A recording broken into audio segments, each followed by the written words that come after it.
नमस्कार दोस्तों, आपका स्वागत है ज्ञानवर्धक यूट्यूब चैनल पर। दोस्तों, इस वीडियो के लिए एक लाइक तो बनता है। दोस्तों, डीएसपी बनने के 10 साल बाद महाकुंभ पहुंची, जहां पर तलाकशुदा पति भीख मांग रहा था। आखिर इस घटना के पीछे का रहस्य क्या है, ये तो आप वीडियो को अंत तक देखकर ही समझ पाएंगे। इसकी शुरुआत होती है बिहार के एक छोटे से गांव से, जहां एक गरीब मध्यम वर्गीय परिवार की लड़की संगीता रहती थी। उसकी महज 12 वर्ष की उम्र में शादी करा दी गई थी। उसका बाल विवाह कर दिया गया था, क्योंकि बिहार के कई गांवों में आज भी बाल विवाह की परंपरा जारी है। कहा जाता है कि जो लोग आपस में एक दूसरे को अच्छी तरह से जानते हैं, जिनका सालों से मेलझोल रहा है, वे अपने बच्चों की कम उम्र में शादी कर देते हैं। जब वे बड़े हो जाते हैं तो उन्हें फिर से शादी के बंधन में बांध दिया जाता है। उसी प्रकार 12 वर्ष की उम्र में संगीता का भी बाल विवाह कर दिया गया था। अब वह भले ही अपने घर में रह रही थी, लेकिन 18 वर्ष की उम्र होते ही उसे अपने ससुर जाना था। ना तो वह अपने मनपसंद का कोई लड़का चुन सकती थी, और ना ही कोई बड़ा सपना देख सकती थी कि वह जीवन में कुछ कर सकती है। लेकिन संगीता पढ़ाई लिखाई में बहुत अच्छी थी। बचपन में उसने अपनी हर परीक्षा में बहुत अच्छे अंक प्राप्त किए थे। इसी वजह से स्कूल के शिक्षक भी कहते थे कि यह लड़की बड़ी होकर जरूर कुछ बड़ा करके दिखाएगी। लेकिन बिहार के उस छोटे से गांव के लोगों की सोच भी बहुत संकुचित थी। वे लड़कियों को ज्यादा पढ़ने नहीं देते थे। वे हमेशा उन्हें 6ठी 7वीं तक पढ़ाकर घर के कामकाज सिखा देते थे, क्योंकि उनकी यह मानसिकता थी कि लड़कियां पढ़कर क्या करेंगी, उन्हें तो आगे चलकर अपने पति का घर ही संभालना है, तो आखिर उन्हें पढ़ाने का क्या मतलब। यही सोच संगीता के माता पिता की भी थी। संगीता के पिता एक गरीब व्यक्ति थे, जिन्होंने अपने पुराने मित्र के बेटे के साथ संगीता का बाल विवाह करा दिया था। वे हमेशा उसे कहते थे कि तुम्हारी शादी हो चुकी है, तुम्हें 18 साल की उम्र में अपने ससुराल जाना है। जब तक अपनी जिंदगी इस घर में जी लो, कोई बड़ा सपना देखने की जरूरत नहीं है। तुम्हें बस घर संभालने के सारे काम आने चाहिए। लेकिन जैसे जैसे संगीता बड़ी हो रही थी, उसके मन में बदलते जमाने की वजह से कई सोच बदल रही थी। क्योंकि वह पढ़ाई लिखाई में बहुत अच्छी थी, उसके शिक्षक हमेशा उसे कहते थे कि तुम्हें जीवन में कुछ करना चाहिए, बड़ा अधिकारी बनना चाहिए। कई बार उसने अपने माता पिता को यह कहना चाहा कि वह एक बड़ी अधिकारी बनना चाहती है, शहर जाकर पढ़ाई करना चाहती है। उसके अंदर उमंग थी कि वह कुछ करके दिखाना चाहती है, लेकिन उसके अंदर यह सब बताने की हिम्मत नहीं थी, क्योंकि गांव के लोग इन मामलों में बहुत कठोर होते हैं। साथ ही कोई भी फैसला बिना पंचायत के नहीं लिया जाता था। इसलिए संगीता ने अपनी खुशियों को अपने अंदर ही दबा लिया और अपने सपनों को चकनाचूर कर दिया। जब वह 17 साल की हुई तो मात्र 1 साल बचा था उसके ससुराल जाने में। लेकिन उसकी जिंदगी में कुछ अच्छा हुआ, जिससे उसके अंदर एक उम्मीद जगी कि वह जिंदगी में जरूर कुछ कर पाएगी। 12 साल की उम्र में संगीता का जिस लड़के के साथ बाल विवाह हुआ था, उसका नाम रमेश था, और वह सरकारी विद्यालय में चपरासी का काम करता था। दोनों की आपस में बात हुई और संगीता ने रमेश से कहा कि वह आगे पढ़ना चाहती है। उसने पूछ, क्या आप मुझे पढ़ने देंगे? क्योंकि मेरे माता पिता नहीं चाहते कि मैं आगे बढ़ूं। उनकी तो ऐसी सोच है कि मैं घर में रहकर चूल्हा चौका संभालूं, लेकिन मैं एक बड़ी अधिकारी बनना चाहती हूं। आपका और माता पिता का नाम रोशन करना चाहती हूं। उस समय रमेश ने सोचा कि अभी इसे हां बोल देता हूं, बाद में देखा जाएगा। रमेश ने उस समय हामी भर दी और कहा, तुम एक बार मेरे घर तो आओ, हम सब संभाल लेंगे। अब जब 18 साल की संगीत हुई तो उसे एक बार फिर धूमधाम से शादी कराकर अपने ससुराल भेज दिया गया। बाद वह अपने सास ससुर का ध्यान रखने लगी और सारी पारिवारिक जिम्मेदारियों को बहुत अच्छी तरह से निभा रही थी, क्योंकि उसके घर वालों ने उसे अच्छे संस्कार दिए थे और घर के कार्यों में भी कुशल बनाकर भेजा था। लेकिन जैसे जैसे दिन बीत रहे थे, संगीता के अंदर कुछ कर दिखाने की इच्छा जागृत हो रही थी। वह केवल घर में रहकर जीवन नहीं बिताना चाहती थी, वह कुछ बड़ा करना चाहती थी। उसने एक दिन फिर मुकेश से बात की, क्या मैं अब पढ़ाई कर सकती हूं? लेकिन मुकेश अपनी बात से पलट गया। उसने कहा, हमारे घर में किस चीज की कमी है पैसा बहुत है, जमीन जायदाद है, तुम घर में आराम करो और मेरे माता पिता की सेवा करो। संगीता ने कहा, शादी के पहले तुमने तो मुझसे बड़े बड़े वादे किए थे। इसी बात को लेकर दोनों में बहस होने लगी और यह बहस एक बड़ी लड़ाई में बदल गई। इस घटना के बाद अक्सर दोनों के विचार नहीं मिल पाते थे और वे एक दूसरे के करीब भी नहीं आ पा रहे थे। यही दूरियां धीरे धीरे और बढ़ती गई। अब स्थिति ऐसी आ गई थी कि मुकेश संगीता पर हाथ उठाने लगा था और अपने माता पिता के सामने उसे जलील भी करने लगा था। लेकिन संगीता पीछे हटने वाली नहीं थी। वह कुछ बड़ा करके दिखाना चाहती थी और उसे पता था कि वह कुछ कर सकती है, लेकिन उसे इस समाज के बंधनों से आजाद होना होगा। मुकेश रोजाना खेत पर काम करके आता और अपने गुस्से का सारा बोझ रात में संगीता पर उतार देता। स्थिति धीरे धीरे बिगड़ती जा रही थी और अब समय आ गया था एक महत्वपूर्ण निर्णय लेने का। अब संगीता ने जो किया उसे सुनकर आपके भी होश उड़ जाएंगे, लेकिन आपको भी उस पर गर्व होगा, क्योंकि ऐसा निर्णय कोई कठोर और आत्मविश्वास से भरी महिला ही ले सकती है, जिसे सच में अपने सपनों की परवाह हो। एक छोटे से गांव से निकलकर किस प्रकार उसने इतना बड़ा इतिहास रचा, यह कहानी सबके लिए प्रेरणा बन गई। वह आगे आपको वीडियो देखकर पता चलेगा, इसीलिए वीडियो के अंत तक बने रहे। अगर आपको भी संगीता की हिम्मत पसंद आ रही है तो इस वीडियो को लाइक कर देना, क्योंकि उसके जज्बे को सलाम करना तो बनता है। रात्रि के समय संगीता ने एक नोट लिखा जिसमें उसने अपने पति से कहा, 12 वर्ष की उम्र में भले ही आपके साथ मेरा विवाह हो गया था, लेकिन मेरे सपने तब से लेकर आज तक जीवित हैं। मैं बचपन से एक बड़ा ऑफिसर बनना चाहती थी, लेकिन कभी भी अपने माता पिता को नहीं बता पाई। आपके अंदर मैंने एक दोस्त को देखा और आपको अपना मानकर मैंने आपको मेरे सपने के बारे में बताया। उस समय आपने मेरा साथ दिया तो मुझे लगा था कि मुझे अच्छा जीवन साथी मिला है, लेकिन समय के साथ आपने भी मेरे साथ धोखेबाजी की। अब मेरा इस दुनिया में किसी पर भी विश्वास नहीं है। अब मैं खुद के दम पर कुछ बड़ा करके दिखाना चाहती हूं, इसलिए इस घर को छोड़कर जा रही हूं। मुझे ढूंढने की कोशिश मत करना, मैं एक दिन बहुत बड़ी ऑफिसर बनकर लौटूंगा। इंतजार कर सकते हो तो कर लेना। वैसे ही तुमने मेरा बहुत अपमान किया है, लेकिन एक पतिव्रता होने के कारण मैं हमेशा आपकी सलामती और तरक्की की दुआ करती हूं। यह नोट लिखकर उस रात संगीता चुपचाप बिना किसी को बताए घर से निकल गई। संगीता दिल्ली के लिए रवाना हो गई, क्योंकि उसे कहीं से पता चला था कि अगर बड़ा ऑफिसर बनना है तो सबसे पहले किसी भी तरह की एक छोटी मोटी डिग्री हासिल करनी होगी और यूपीएसएससी परीक्षा की तैयारी करनी होगी। इसी तरीके से वह एक बड़ा ऑफिसर जैसे डीएसपी बन सकती है। अब किसी भी सूरत में संगीता पीछे मुड़कर नहीं देख सकती थी, क्योंकि वह अपने परिवार को छोड़कर आई थी। यहां से असफल होकर लौटना उसके लिए बहुत अपमानजनक होता, इसलिए हर हाल में उसे जिंदगी में कुछ करके दिखाना था। जब वह दिल्ली पहुंची तो उसे बहुत सारी मुश्किलों का सामना करना पड़ा, क्योंकि सब कुछ उसकी सोच के विपरीत था।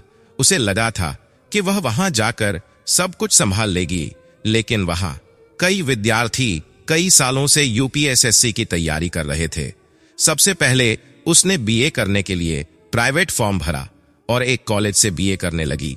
3 साल के इस ग्रेजुएशन को पूरा करने तक उसने खुद से ही यूपीएसएससी की पढ़ाई शुरू कर दी, लेकिन सिलेक्शन पाना था तो उसे एक बड़े कोचिंग संस्थान में दाखिला लेना बहुत जरूरी था। दिक्कत थी पैसों की, क्योंकि उसके पास बिल्कुल भी पैसा नहीं था। वह एक घर में जाकर नौकरानी का काम करने लगी। उसे सुबह और शाम 4 से 5 घरों में झाड़ू पोछा लगाने जाना पड़ता था, जिससे उसे 10 से महीने के मिलते थे। इसी पैसे से वह अपने यूपीएसएससी की तैयारी कर रही थी।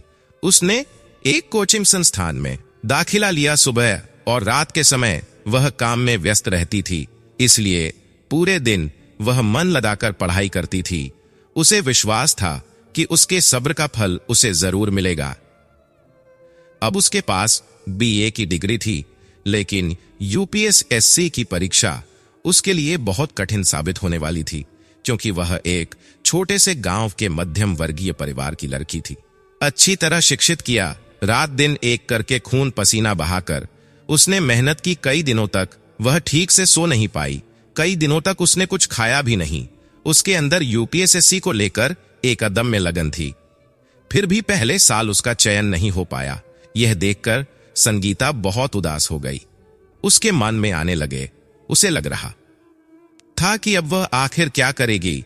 अगर वह इसी निराशा के साथ अपने गांव या पति के पास गई तो वे लोग उसकी जिंदगी और भी ज्यादा खराब कर देंगे। उसी समय एक लड़की संगीता के पास आई और उसे मोटिवेशन देते हुए कहा, पहले ही प्रयास में तुम काफी अच्छे नंबर लाई हो, तुम्हें घबराना नहीं चाहिए। लड़की ने उसे समझाया कि यूपीएसएससी जैसी परीक्षा में असफलता सामान्य है और जो लोग सफलता की ऊंचाइयों पर पहुंचते हैं वे भी कई बार असफल होते हैं। उसने संगीता को उत्साहित किया कि वह अपने लक्ष्य के प्रति डटी रहे और फिर से तैयारी में जुट जाए।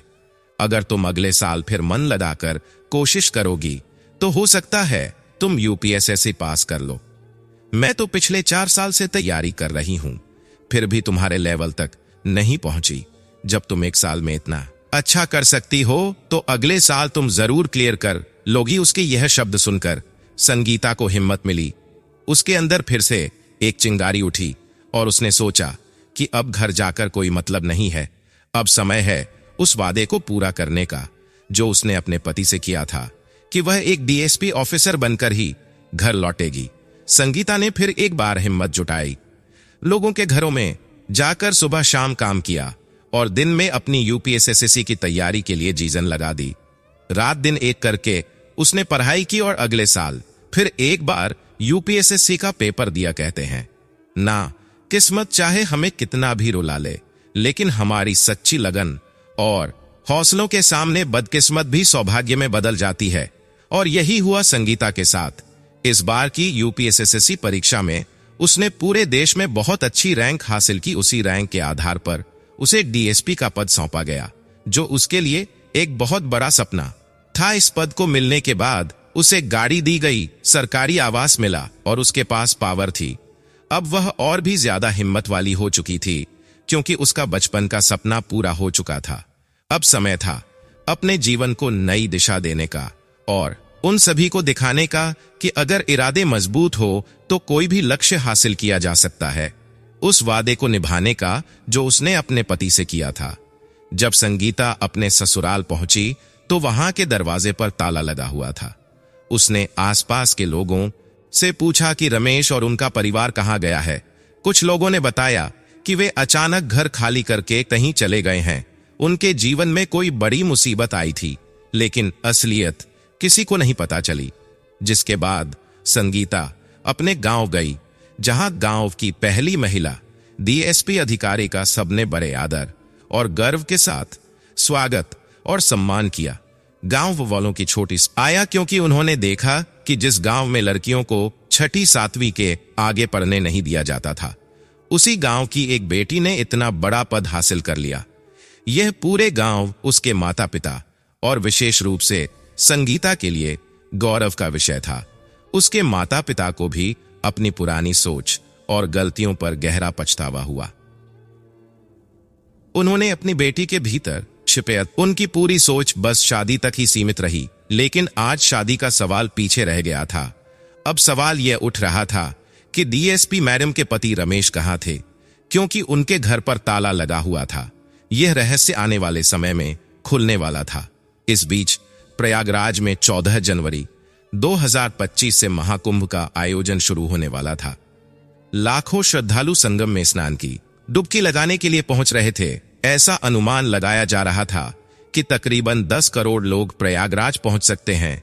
अब इतनी विशाल और अप्रत्याशित भीड़ को नियंत्रित करने के लिए उत्तर प्रदेश सरकार ने देश भर के कोने कोने से कुशल और ईमानदार पुलिस अधिकारियों को सुरक्षा व्यवस्था के लिए प्रयागराज बुलाया। इस बार कई अत्याधुनिक एआई तकनीकों का भी इस्तेमाल किया गया ताकि भीड़ पर नजर रखी जा सके और सुरक्षा सुनिश्चित की जा सके। अलग अलग क्षेत्रों से विशेषज्ञ अधिकारी और कर्मचारी बुलाए गए थे। संगीता, जो अपने क्षेत्र में लंबे समय से अपनी ईमानदारी और उत्कृष्ट कार्य के लिए जानी जाती थी, को भी प्रयागराज महाकुंभ में ड्यूटी के लिए आमंत्रित किया गया। उसका कार्य न केवल समस्त पुलिसकर्मियों का नेतृत्व करना था, बल्कि भीड़ को नियंत्रित करना, सुरक्षा बनाए रखना और भगदड़ जैसी स्थिति से बचाव करना भी उसकी जिम्मेदारी थी। संगीता के मन में सनातन धर्म और परंपराओं के प्रति गहरी आस्था थी, इसलिए प्रयागराज महाकुंभ में ड्यूटी के लिए बुलाए जाने पर वह बेहद उत्साहित थी। लेकिन उसे इस बात का जरा भी अंदाजा नहीं था कि इस महाकुंभ के दौरान उसके जीवन की सबसे बड़ी घटना घटित होने वाली है। इस घटना से न केवल संगीता का जीवन बल्कि उसके आसपास के लोगों की जिंदगी भी पूरी तरह बदलने वाली थी। आगे आपको पता चलेगा कि जब संगीता महाकुंभ पहुंची तो वह डीएसपी के रूप में अपने दफ्तर में बैठकर अपनी ड्यूटी पूरी निष्ठा से निभा रही थी, लेकिन वह केवल बैठकर आदेश देने में विश्वास नहीं रखती थी।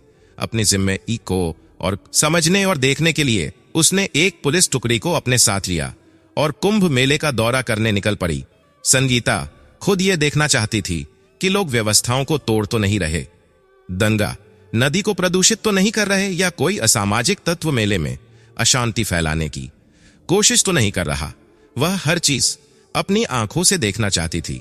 दौरे के दौरान उसकी नजर अचानक व्यक्ति पर पड़ी जिसकी हालत बेहद दयनीय थी। उसके कपड़े फटे हुए थे, चेहरा गंदा और मैला था और वह लोगों से भीख मांग रहा था। पहले तो संगीता ने उस व्यक्ति पर ज्यादा ध्यान नहीं दिया, लेकिन जब उसकी नजर उसके हाथ पर परिणाम पर गई तो वह चौंक गई। दरअसल वह व्यक्ति और कोई नहीं बल्कि संगीता का पति रमेश था। लेकिन सबसे बड़ा सवाल यह था, रमेश जो कभी उसका जीवन साथी था, आज इस हाल में क्यों था? वह महाकुंभ में भीख क्यों मांग रहा था? संगीता तुरंत रमेश के पास गई। जब रमेश ने संगीता को वर्दी में देखा तो उसके होश उड़ गए। उसकी आंखों में शर्म और पछतावे के आंसू थे। वह घबराहट में कांपने लगा और उसकी स्थिति और भी दयनीय लगने लगी। वह पहले संगीता के सामने खुद को संभालते हुए अचानक खड़ा हो गया। संगीता को सामने देखकर रमेश की आंखों में खुशी और पछतावे के आंसू भर आए। वह बोला, तुम मेरी संगीता हो। तुमने जो कहा था उसे सच कर दिखाया। मुझे तुम पर गर्व है। यह कहते हुए उसने संगीता का हाथ पकड़ने की कोशिश की, लेकिन पुलिसकर्मियों ने उसे एक पागल समझकर धक्का देकर गिरा दिया। संगीता ने तुरंत उन्हें रोकते हुए कहा, रुको, मेरे पति हैं, मैं इन्हें पिछले कई सालों से ढूंढ रही थी। चाहे इन्होंने मुझे मन ही मन तलाक दे दिया हो, लेकिन जब मैं इन्हें छोड़कर गई तब से ही मैं तलाकशुदा महसूस कर रही थी। इसके बावजूद मैं इन्हें कभी भुला नहीं पाई, क्योंकि मैंने इनसे वादा किया था कि एक दिन डीएसपी बनकर जरूर लौटूं। लेकिन मैंने कभी सपने में भी नहीं सोचा था कि मुझे मेरे पति महाकुंभ में भिखारी के रूप में मिलेंगे। यह सुनकर वहां खड़े सभी पुलिसकर्मी हैरान रह गए। उन्हें यकीन नहीं हो रहा था कि उनकी डीएसपी मैडम के पति इतने सालों बाद इस स्थिति में मिलेंगे। यह नजारा वास्तव में भावुक और चौंकाने वाला था। संगीता ने रमेश से सवाल किया, आखिर तुम्हारी ऐसी हालत क्यों हो गई? हमारा घर परिवार क्यों टूट गया? सब कुछ बर्बाद क्यों हो गया? रमेश ने सिर झुकाकर सच्चाई बतानी शुरू की। मैंने सबसे पहले अपने किए हुए वादों से मुंह मोड़ लिया। तुम्हारे साथ झगड़ा और लड़ाई करना मेरी आदत बन गई थी। तुम हमारे परिवार को संभालती थी, सुख और सौभाग्य का माहौल बनाकर रखती थी। रमेश ने भावुक होकर कहा, तुम हमारे घर की लक्ष्मी थी। तुम्हारे रहने से हमारा परिवार एकजुट था और घर में धन धान्य और सुख शांति बनी रहती थी। लेकिन जब मैंने अपने गुस्से और अहंकार में तुम पर अत्याचार करना शुरू किया, जब तुम पर हाथ उठाना शुरू किया, तब से ही हमारी दुर्गति शुरू हो गई। जब तुम वह नोट लिखकर हमारे घर से चली गई, उस दिन से हमारे जीवन में अंधेरा छा गया। मैंने तुम्हें ढूंढने की बहुत कोशिश की, लेकिन तुम कहीं नहीं मिली। तुम्हारे जाने के बाद ऐसा महसूस हुआ जैसे हम हमारे घर से साक्षात लक्ष्मी रूठ गई हो, हमारी किस्मत हमसे छिन गई हो। तुम्हारे जाने के बाद एक भयानक दुर्घटना में मेरे माता पिता का देहांत हो गया। मैं घर में अकेला पड़ गया। इस अकेलेपन और गहरे दुख ने मुझे अंदर से तोड़ दिया। डिप्रेशन में आकर मैंने नशे की लत लगा ली। नशे में पागल होकर मैंने वह सब कुछ गंवा दिया जो कभी हमारा था। धीरे धीरे मैंने अपनी सारी जमीन बेच दी। कर्ज इतना बढ़ गया कि मुझे अपना घर भी बेचना पड़ा। रब्स पर आ गया। मेरी हालत धीरे धीरे और खराब होती चली गई। भूख, बेबसी और अकेलेपन ने मुझे तोड़कर रख दिया। मेरे पास ना घर बचाना पैसा। अंत में मैंने भीख मांगना शुरू कर दिया। समय के साथ लोग मुझे भिखारी कहकर बुलाने लगे। वहीं से मुझे अपनी असली औकात का एहसास हुआ। आज मैं इस महाकुंभ में इसलिए आया हूं क्योंकि यहाँ लाखों श्रद्धालु आ रहे हैं। मैं स्नान कर लूं ताकि मेरे पापों से मुझे मुक्ति मिल सके।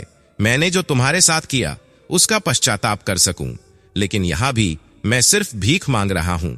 संगीता, तुम्हारे सामने आज मैं बहुत छोटा महसूस कर रहा हूं। तुमने जो सपना देखा था उसे पूरा कर लिया। तुम बहुत बड़ी बन गई हो और मैं अपनी गलतियों की वजह से बर्बाद हो गया। मेरी सारी गलतियों के लिए मुझे माफ कर दो। रमेश की बात सुनकर संगीता के दिल में हलचल मच गई। उसे अपने पति की हालत पर तरस आया। उसकी आंखों में आंसू भर आए क्योंकि रमेश की सच्चाई ने न सिर्फ उसके दिल को झकझोर दिया बल्कि उसे भी कहीं ना कहीं अपनी गलती का एहसास कराया। संगीता ने सोचा और कह कि कर्मों पर निर्भर करेगा। रमेश ने सिर झुका लिया। उसकी आंखों में पछतावे के आंसू थे। वह पूरी तरह से टूट चुका था, लेकिन संगीता की बातों ने उसे फिर से जीने की उम्मीद दी। उसने अपनी गलतियों को स्वीकार किया और ठान लिया कि वह अब एक नई शुरुआत करेगा। संगीता ने उसका हाथ अपने हाथ में लिया और कहा, अगर तुम सच्चे मन से बदलाव लाने की कोशिश करोगे तो तुम्हें इस जीवन में फिर से एक मौका मिलेगा। हम सभी इंसान हैं, हमसे गलतियां होती हैं, लेकिन हमें उन्हीं गलतियों से कुछ अच्छा सीखने की कोशिश करनी चाहिए। संगीता ने हमेशा अपने दिल की सुनी और अपने सपने को पूरा करने के लिए कठिनाइयों का सामना किया। उसने कभी यह नहीं सोचा कि समाज क्या कहेगा या लोगों की राय क्या होगी। उसने अपनी मेहनत और संकल्प से यह साबित किया कि यदि इरादा मजबूत हो तो कोई भी मुश्किल राहें आसान हो जाती हैं। उसने न केवल अपने जीवन के लक्ष्यों को पूरा किया बल्कि अपने पति को भी सही रास्ते पर लाने में मदद की। वह जानती थी कि परिवार का साथ और समर्थन बहुत महत्वपूर्ण होता है। अपने पति की परिस्थिति को सुधारने और उसे एक नई शुरुआत देने का निर्णय संगीता ने पूरी निष्ठा और प्यार के साथ लिया। धीरे धीरे उनका जीवन फिर से सामान्य हुआ। लोग यह देख रहे थे कि एक महिला ने अपनी मेहनत और विश्वास से अपने पति और परिवार को कैसे पुनर्निर्माण भी साबित किया कि अगर समाज और परिवार का समर्थन हो तो कोई भी लड़ाई अकेले नहीं लड़ी जाती।